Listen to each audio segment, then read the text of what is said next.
Welcome back to another episode of Black Girl Talk. As the season winds down, I just want to say thank you for tuning in. As always, I always got to give my thanks to the supporters, to everybody that's listening. Just thank you so much. We here at season 4, and it's been a good season by far to me. I think this is probably the best season I have deliberately, do my best to be vulnerable, as I said I would be, and just try to be as authentic as possible, just still keeping it real and still keeping it fun. But this episode right here, this episode right here is probably the current episode that I'm still dealing with now, as y'all can see at the title. Now, when I'm going through these stages, I'm literally just talking from personal experience. It may be relatable to everybody else. You may be able to relate to it. You may have your own stages that you go through. If you do that, please hit me up and let's talk about it. I'm willing to see where everybody else go through during these times, stuff like that. Now, the first stage, denial, the disbelief. This is kind of where, I think when you hit this first stage, is you kind of hit a manic episode. You can become low-key crazy because, depending on how you did break up, it's just you wouldn't... For me, it was the fact that you would have thought this person, the connection was so good, and, the communication was fine, all like that, and then, a person talking about they disconnect. How the fuck you disconnect? What could I have possibly did wrong to where you just said that you had to disconnect from me, that you're not feeling it no more? What did I do wrong? And I just couldn't bear with it. Well, I mean, I'm bearing with it, but still, it's the fact that how you disconnect from this type shit. But then you move forward, and then now you're going through that whole sadness. Now, on my last breakup, the mental state I was already in, I'm already battling with my issues, and I'm not communicating it in my relationship. I would sit here and say I'm good or whatever and all stuff like that, but I will focus on my partner, try to make sure that he's straight. It's just the lack of communication on both sides about both of us going through whatever he's going through as individuals probably is what led to the relationship failing. And yes, we can sit here and give each other the words and say that we are here for each other, do all this like that. But it's if you're not communicating your own personal issues, to have someone by your side to understand what you're going through, then it's gonna be a kind of failure. And I think that's where my relationship took a dip, to where is the communication. And the crazy thing about it is we communicated through everything else, but besides that individual issues. Now, the time frame that the breakup ended up happening, I'm already going through my own shit, and it was just layers of just mental health I was going through, just own personal battles. And then I gotta go through the shit to where now I'm losing my partner at the worst time where I kind of need my partner the most. And I promise you, the amount of tears I didn't probably cried in 2021, it was probably ridiculous. I could probably have been a waterfall or a fucking water producing company. But that shit was just beyond me. I mean, it was getting tired of just pretty much you have people leaving your life at the time that you're probably the most vulnerable and when you need them the most. A relationship previously to that, I'm grieving. This is the most I probably have grieved. I didn't probably had a mental episode, and just to have to deal with the text message talking about, yeah, I'm done. Bro, y'all niggas is trash, bro. Y'all always want to leave somebody when they're at their lowest, but I gotta be there for you at your highest, and it's not fair. It's generally just not fucking fair. And then you gotta, after you finally just get out of that sadness stage, now you're suppressing. Now you don't want to deal with the sadness no more, so now you suppress. I can't lie. Yeah, I definitely had started drinking a little too much more after a breakup, but whatever. But yeah, you end up suppressing, and it's whatever you're suppressing Your cope mechanism is what you're going to help suppress not feeling whatever emotions that you're feeling during that time, so you can move forward. Whether that's just drinking, smoking, quote unquote called draking, where you're listening to Drake and then you're drinking and then like you're doing dumb shit. Whatever you're doing to just to pretty much suppress how you feel. Just to suppress the whole entire breakup. And that's not good. Like, some of these stages, bro, looking at this list, some of these stages ain't shit. Like, this is some ugly stages. After I suppress, I finally just feel the hurt. I allow it to set in. I finally grieve my relationship. I let everything all out.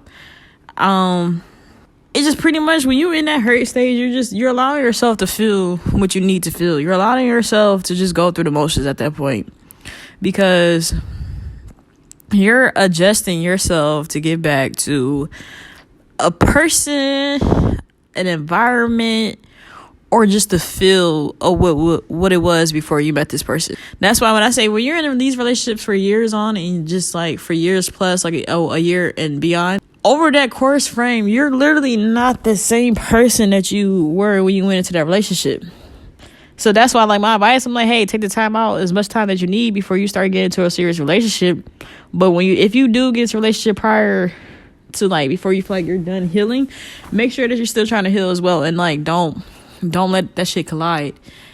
And I think that's where a lot of people have failed. Like, they don't take the time out to sit with themselves and actually relearn themselves.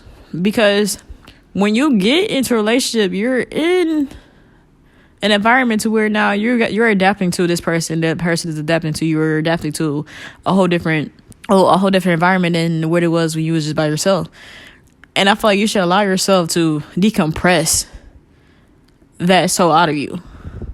If I'm making sense, you know, maybe not, but whatever.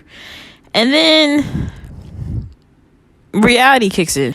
This is where now you're in a space in your life where you're accepting your truth and where you are standing in the end. This is where you kind of are, at this point, you're probably in the last stage of decompressing and out of the breakup. You're decompressing the whole person out of your system.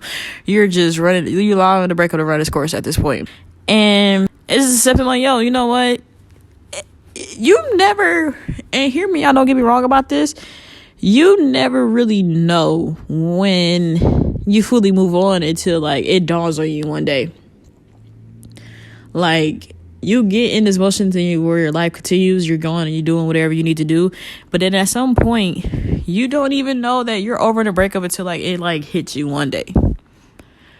And it's just, like, be proud of that. You know, like, be proud of, okay, you have moved forward, you moved on, and, like, you're in this space of life where now you're at peace. The final fucking stage is peace. It's just letting go all the stages that you just went through. A loss is a loss regardless, you know? And I think we as black people, we don't really sit here and take the time out to, like, allow ourselves to go through phases, allow ourselves to go through the stages that we need to go through. Everybody deals with things differently, breakups, grieving, all that stuff like that. We all go through our own stages differently. But allow yourself to go through that, because guess what? Everything is all mental for real. So allow yourself to, like, go through what you need to go through to move forward, you know?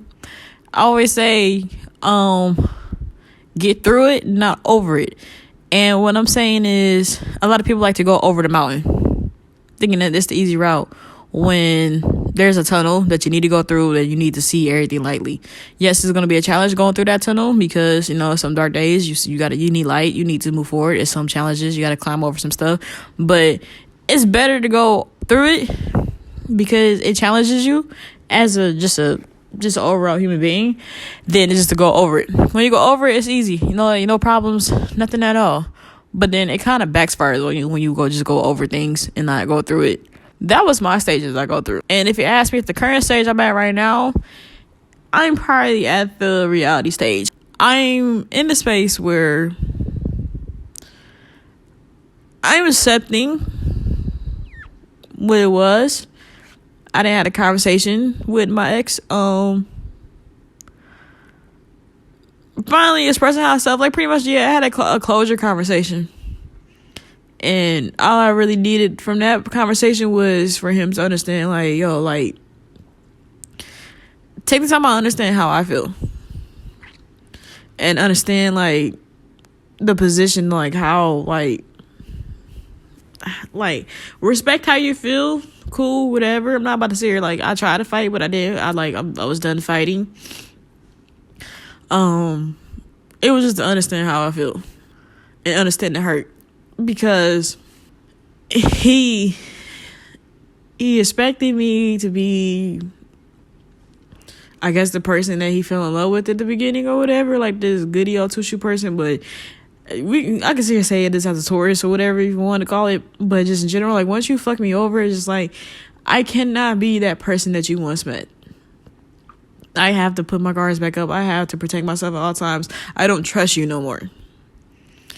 And someone that deals with abandonment issues, for someone just to walk up and walk out of my life with no true explanation and then expect me to sit here and act like everything was okay, I will be bullshitting my reality. And that's where I'm at. That's the stage that I am. I am in the reality stage. Am I at peace? Yeah. I'm in between the stages. I'm in between the peace stage and I'm in between the reality stage. Because the relief of not having to not put myself first is the best feeling in the world, and that's the stage I'll take over time. I'll take being at peace and being with my own self, to not have to sit here and look over my shoulders to worry about if anybody's gonna hurt me or anything like that. These relationships that we go through as human beings, we are literally bound to go through heartaches, have broken hearts, and just be hurt. People will hurt us, but it's all needed to us to learn what the definition of real love really is, and to get a better concept of understanding what love is. And I truly believe that we all have three first loves. Well, 3 different types of loves that we're encounter. I think I have encountered my first 2, and I am doing everything possible personally for me to sit here and let the third person that I'll truly come to love again to be the one, the last one, the one that puts the ring on the finger, because I'm tired of going through all this shit. I am tired of constantly getting hurt. I'm tired of these failed dating shits.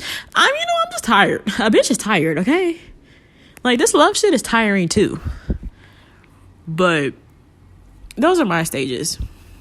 And I don't like to know everybody else's stages. Like, I truly genuinely want to know how do y'all get through your own breakups? Like, what do you do? How do you get through it? Do you have stages, or are you just a one take and done type of person to keep it pushing? Now, once again, my name is Alicia, and that's Real Talk.